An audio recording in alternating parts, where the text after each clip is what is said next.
Hi friends, welcome back to my channel all in one ఉజ్వల.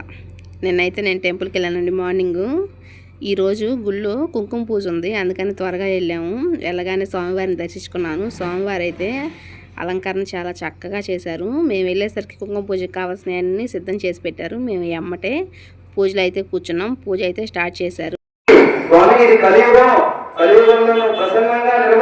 స్వామివారిగా అందరినీ అనుగ్రహిస్తూ అతీత భాగాలన్నింటినీ కూడా నువ్వే తీర్చాలి.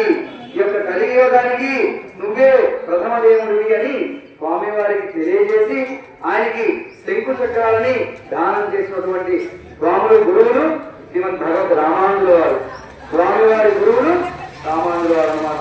కాబట్టి గురువులను ధ్యానం చేసుకుందాం. గురు బ్రహ్మ గురు విష్ణు గురు దేవో మహేశ్వర గురు సాక్షాత్ పరబ్రహ్మ. స్వామివారు విగ్రహాల్లో మాత్రమే ఆవాహన అవుతారు, పటాల్లోకి ఆవాహన కావాలన్నమాట. అంటే మరి ఇప్పుడు స్వామివారిని అమ్మవారిని ఆవాహన చేసుకుని ప్రసన్నం చేసుకోవడానికి స్వామి మీ అందరం కలిసి ఇక్కడ ఈ యొక్క పూజ చేసుకుంటూ ఉన్నాము.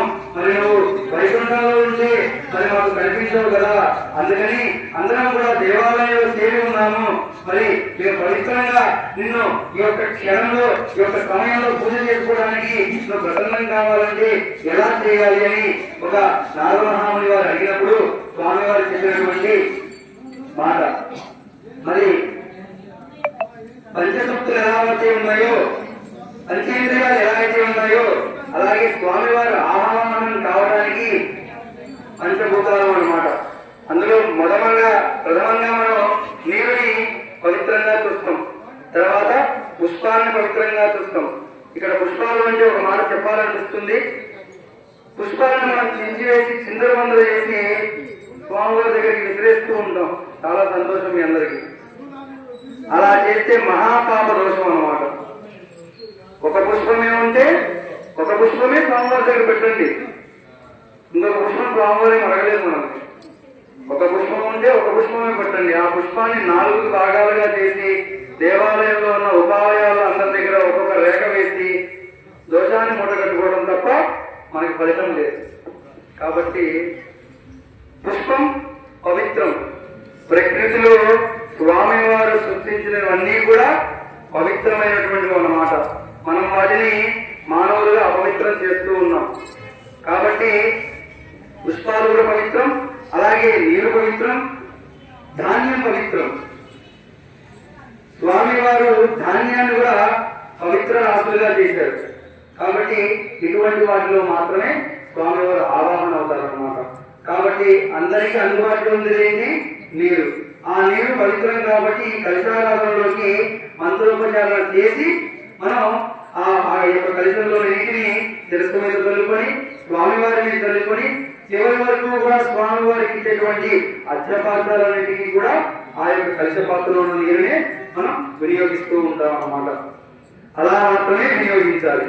ఆ యొక్క మంత్రం ఇప్పుడు ఉచ్చరిస్తాము. మీరందరూ కూడా ఆ కలశ పాత్ర మీద చేయి పెట్టి ప్రసన్నం చేసుకుంటూ నమస్కారం చేసుకోండి.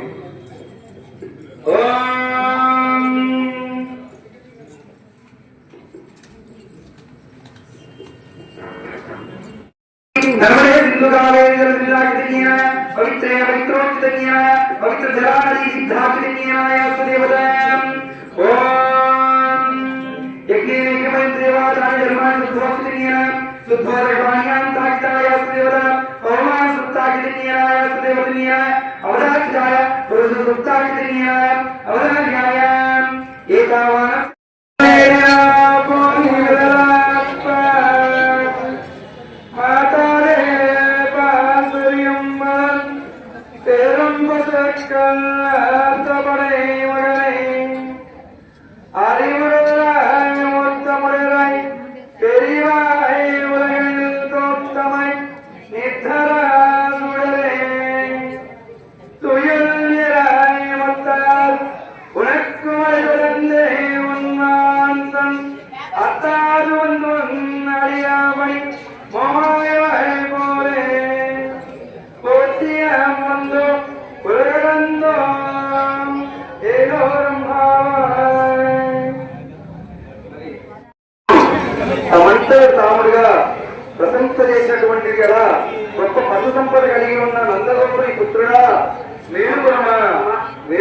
నందు మిక్కిలి అధికముగా ప్రతిపాదింపబడ గొప్పవాడా, లోకములందు ఆశ్రితులను రక్షించుటకు అవతరించిన వాడా, నిధుల నుండి లెమ్ము.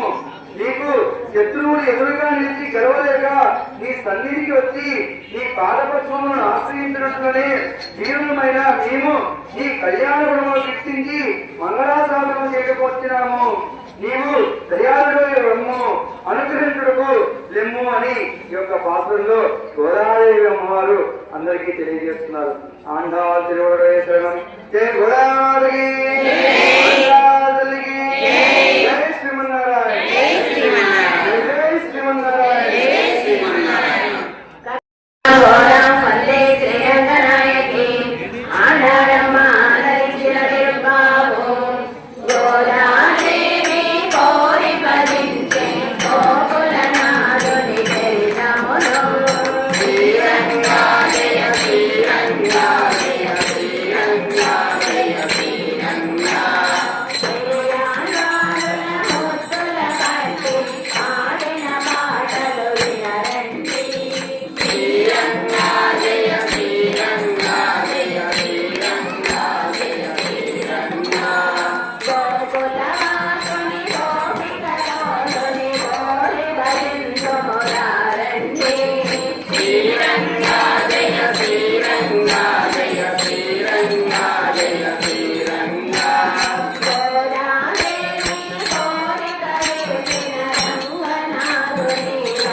పూజ అయితే కంప్లీట్ అయిపోయింది. నేనైతే నా పెళ్ళైన తర్వాత ఫస్ట్ టైం కూర్చున్నాను కుంకుమ పూజలో.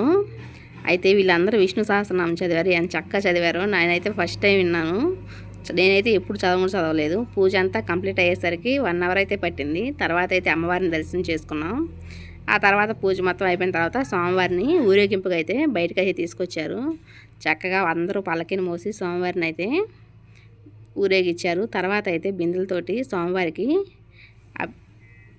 వారు పోసి కొబ్బరికాయలు అయితే కొట్టారు. నేను కూడా అక్కడ పక్కింటి ఆంటీ వాళ్ళ బిందెడికి తీసుకొని స్వామివారికి వారైతే పోసి దండం అయితే పెట్టేసుకున్నాను. టెంపుల్కి వెళ్తే మనసు ఎంత ప్రశాంతంగా ఉంటుందో కదా. తర్వాత అయితే లోపలికి వెళ్ళి మళ్ళీ స్వామివారికి ఒకసారి దండం పెట్టుకొని ఇంటికైతే బయలుదేరి వచ్చేసాం.